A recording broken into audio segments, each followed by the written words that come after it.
Today, Cabinet discussed in very broad terms our alert level decision-making timetable. The good news is, as I have flagged earlier today, we are ahead of schedule. Previous advice and modelling had assumed a more persistent and potentially longer tail of cases, which under our significantly more open settings at level 2, especially with large gathering sizes we have in New Zealand compared to other countries, posed a real risk of further spread, hence our caution to date. Many other countries have experienced spikes in cases when lockdown restrictions have been eased, and that is what we have been keeping a close eye on at level 2. So far, that tail or spike has not eventuated, and there is increasing optimism that we will not see any cases within the transmission cycle since moving to level 2. In fact, as of today, we have had only one case of COVID recorded in the country, while at the same time having some of the most relaxed settings in the world, at least according to Oxford University. Our strategy of going hard and early has paid off, and in some cases beyond expectation and what modelling and data had predicted. Therefore, because of our team of 5 million's extraordinary commitment to beating COVID, that means we have the enviable situation of having choices, and we could well be in a position to move to level 1 even earlier than planned. I can confirm that Cabinet will now fully review the alert level settings at its next meeting on Monday, June 8.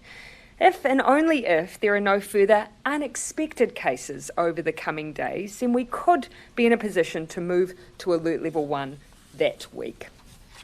I'll be providing further details of alert level 1 this week in terms of what it looks like, but in short, the last remaining restrictions on physical distancing and restrictions on mass gatherings are removed, though we will need to maintain strict border controls to prevent any new infections arriving from overseas. And moving to level 1 so soon, we will be one of the first countries in the world to have experienced a COVID outbreak and then return to that level of normality so quickly. And I think our whole team should feel very proud of that. For now, however, there is a risk we need to continue to monitor.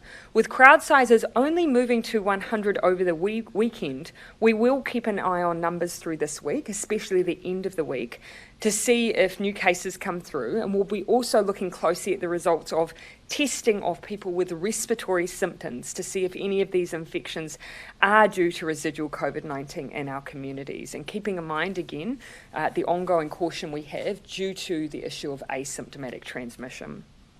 Today, Education Minister Chris Hipkins joins me to set out the details of the free trades training and apprenticeship package announced in the budget. Supporting New Zealanders who lose their job because of the virus is at the heart of our economic response. There have already been significant job losses, and there will be many more in the coming months. Unfortunately, the economic damage caused by the virus is something every country is experiencing and not something we can avoid. However, we can avoid leaving people behind, and we can ensure New Zealanders and their families are supported.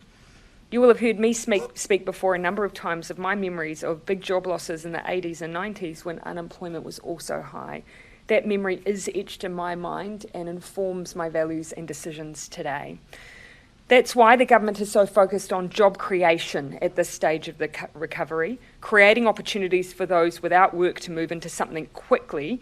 However, for many that will require retraining and getting new skills. So this trades package is an important part of our overall plan. It's about ensuring people can acquire skills and get jobs in the parts of the economy critical to our COVID rebuild, and can do that for free. Which is why we are announcing today that the package set out in the budget will mean any form of apprenticeship will be free from July 1 this year.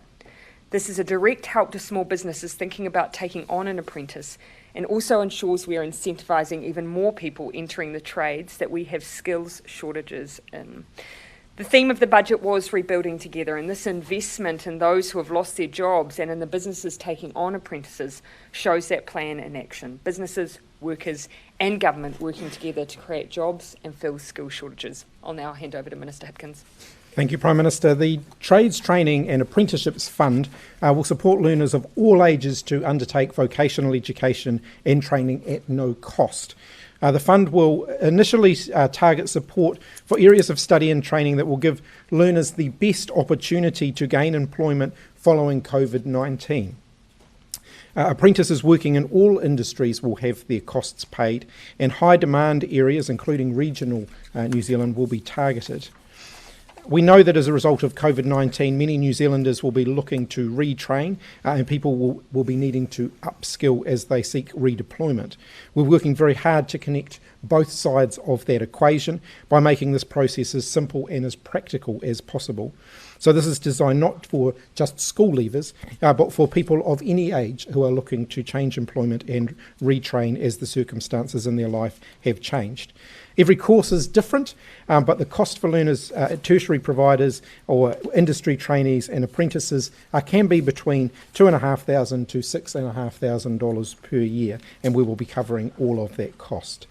Apprentices and learners whose course started earlier this year, but continues beyond the 1st of July, will be eligible for a partial refund for the period beyond the 1st of July. We're moving very quickly to put this in place by the 1st of July, recognising the fact that we need to respond to the changing nature of the labour market. The fields that we will initially be covering include all of the primary industries in the building, construction and civil engineering industry, community support, which includes things like youth work, care for the elderly, counselling and community and mental health, manufacturing and mechanical engineering and technology, electrical engineering and road transport. Of course, we know we've got some skill shortages in areas like truck driving and bus driving that we can fill reasonably quickly if we can train people quickly enough for those. For 2021, we will refine those initial areas as we better understand how COVID-19 has affected the overall workforce. This package sits alongside the Employer Apprenticeship Subsidy Scheme, which we'll be announcing more details of shortly.